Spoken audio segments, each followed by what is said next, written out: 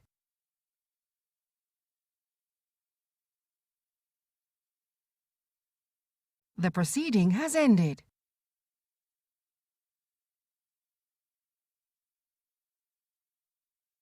The proceeding has ended.